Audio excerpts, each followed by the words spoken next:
Saudara-saudari. Selamat pagi semuanya. Pagi ini kita bersama-sama belajar tentang kebenaran mengenai karunia dari Yahweh. Berikutnya kita akan membagikan satu kesaksian yang indah. Tadi sebelum saudara Haibo terbangkan sepenuhnya. Ia mendapat sebuah mimpi. Dalam mimpi itu dikatakan, jika seseorang diserahkan ke dalam tangan saudara Hibo, Ia akan menjadi umat Allah. tetapi jika diserahkan ke dalam tangan manusia dunia, ia akan menjadi tokoh agama.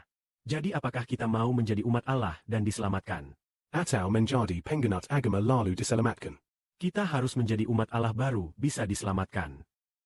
Dalam perjanjian lama, kita melihat orang-orang dari ke-12 suku pada waktu itu. Di antara mereka, ada seseorang bernama Korah.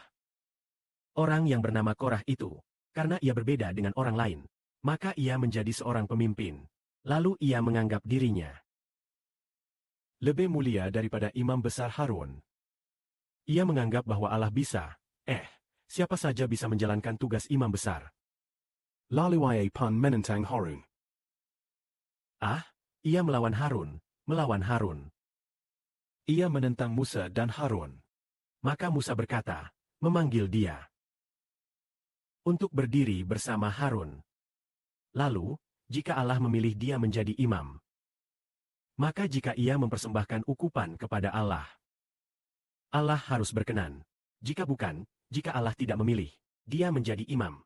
Dan jika ia mempersembahkan ukupan kepada Allah, Allah akan menghukumnya. Kemudian benar saja, Korah dan orang-orang yang mengikutinya.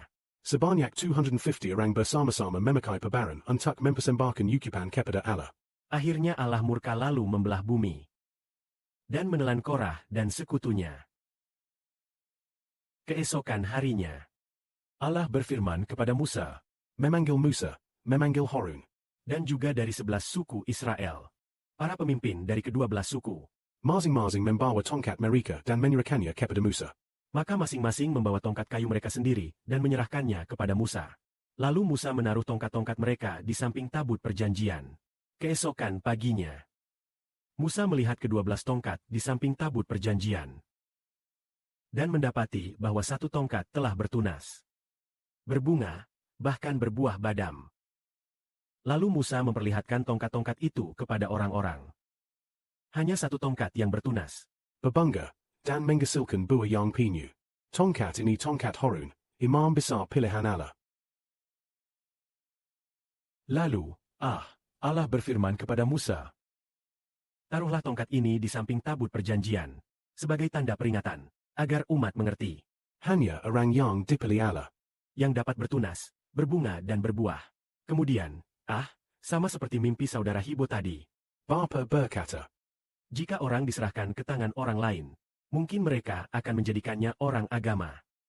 Orang agama, penganut agama. Tetapi jika diserahkan ke tangan Haibo, jika diserahkan ke dalam tangan kudus saudara Hibo, mereka akan menjadi umat Allah. Umat Allah artinya mereka akan menjadi orang yang lahir dari Roh Kudus. Jika diserahkan kepada orang agama, mereka hanya akan menjadi pengganat dalam agama. Tidak akan menerima hidup. Jika diserahkan kepada penggembalaan anak Allah, maka penggembalaan anak Allah akan membuat mereka menerima hidup kelahiran kembali. Yaitu membuat mereka oleh iman kepada Tuhan Yesus Kristus menerima hidup yang dilahirkan kembali.